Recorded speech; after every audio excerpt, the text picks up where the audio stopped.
Ayan, dito tayo ngayon sa Umingan, Pangasinan. Ayan, nakitang-kita napakagandang mountain view. So, dito tayo sa 8 hectares. Ayan, 8 hectares. Ayan, 8 hectares mula dyan sa bakod na yan. So, along Barangay Road siya. So, yan yung mga boundary niya, yung bakod na yan. Ayan, may mga bakod dyan. Concrete post. Ayan, dito nakikita. Dito, medyo lang. Ayan. Ayan, yung mga concrete post na yan, mga sir, mga madam. So, makikita nyo, napakalapit sa mga bundok ng property na ito. Then, dito sa part na ito, siguro solar lights ang pwede. Sa kuryente kasi medyo malayo. So, ang mga tanim niya nakikita ko parang may mangga, pero tanungin natin kung kasali yung mangga doon. Tapos may mga ano to, tawag dito, rice land. Same time, siguro tinatamnan to ng mga kalabasa, ganun pag panahon ng kalabasa. Ang ganda po ng property, makikita po ninyo. Yung barangay road nakapagitna sa property. So ngayon kasi dito sa Umingan, siyempre may mga time na nag-share sila ng lupa para sa gagawing daan. So dito tayo sa taas para po makita po ninyo yung property na hindi man natin mapasyalan lahat, pero at least malinis naman yung property. So dito saan ang boundary niya dito? Ayan yung boss. Di ba sa bakod na yun hanggang doon? Sa saging na yun. Sa bakod. Yung kahoy na yun. Yung kahoy doon? Oo, Sa yan. may akasya? Oo yan, pag ganyan. Nakuha ba yung mangga doon? Kukuha yata yan. Tapos itong manggaan dito kuha din? Oo, pag ganyan siya. Diretso doon. Tapos hanggang doon sa yan naman. So may mga tanim na talong ngayon, no? Talong Sa baba ng dam. dito. Yung Ay, may dam dyan? Oo, may malit na dam yung So yung mga bahay dyan di nakasali? Oo, nakuha doon yun. May kuryente ba dyan na malapit? Wala. May mga bahay. Sa kabila siguro yan. Sa kabila. Kuryente yan. Kuryente na ba yan? Oo, kuryente na yan. Pati sa kabila, sa ano ng dam, may kuryente rin doon. Kunyan eh. Ilang hektarya daw? 9 hectares. Ay, agita nga na, di ba bakod lang?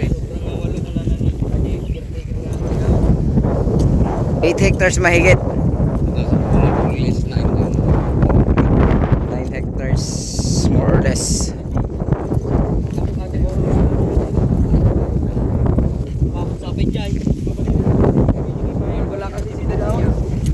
Depende. Depende kasi. Tingnan natin kung baka hanggang dyan sa may bakod na kuya. Oh, yan, bakod na yan. Kasi may isa pa bukas. Tapos bakit na dito ang maluwang garo dito part. Dito sa part na yan ang maluwang. May kawayan, milina, mangga. Dapat pala dito natin dinala yung mga motor, oh. Oo.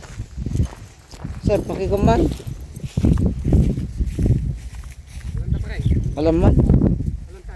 Paano nga mabilag di pa tayo? Tapos di drone, paano may ko?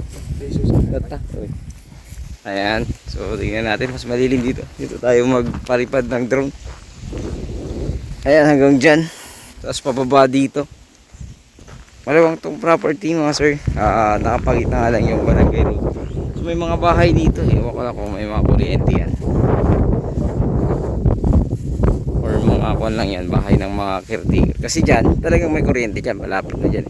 Tingnan natin mamaya. Paano natin ng drone. So, yung mga boundaries dyan. Barangay road dyan. Dire-diretso yan eh.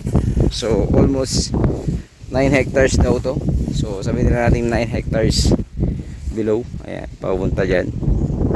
So, dyan sa mga part na yan, may mga rice land. So, hindi nakasali yung mga saging doon. So, maganda. Ayan, ang ganda na property. So, ayan. Tanong na lang natin kung pangalan ng seller ito. Or kung sino ang pangalan.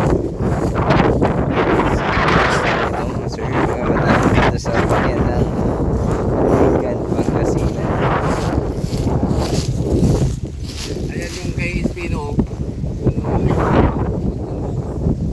Okay. May kay Espino pala dyan. Oo, kay Espino yan. Bali 100 hectares na ang nakuha niya dyan. 100. Galing ah. Oo, yan. Papunta doon sa pinuntan nyo kanina. Sayang yung house lot. So, ayan.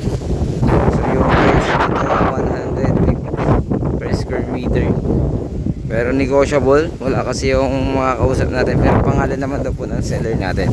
So, titled seller name, 150 pesos per square meter, negotiable. So, sa 150 naman daw, sagot nila yung capital gain tax. So, ito yung barangay road dito. So, yung nandun, ano lang yun, shortcutan nila. So, ito yung, pero pwede namang i-diretso yan. Kasi mas maganda kung diretso. Depende sa, siguro sa barangay na. Or sa gagawa ng daan. So, mababawasan talaga yung property. At least yung daan na dadaanan. Kunti lang naman siguro, at least ano to, yung haba niya, siguro nasa, sabi mo ng almost 200 meters yung haba ng makukuhanan ng daan. So ayun, bayan ng Umingan Pangasinan, 3 oras mula sa Manila. Mga gusto ng farm, napakaganda po nito, 150 pesos per square meter, negotiable. Kanilang last price mga sir, mga kapatid. So from Tiplex, 30 to 40 minutes from Tiplex exit ng Rosales. So may mga tayo na mili na kawayan, paliparan ko na lang ng drones para po makita po. So maraming salamat. Ito pong yung lingkod agent Joel. Don't forget to like and share and subscribe po sa aking channel. Good job.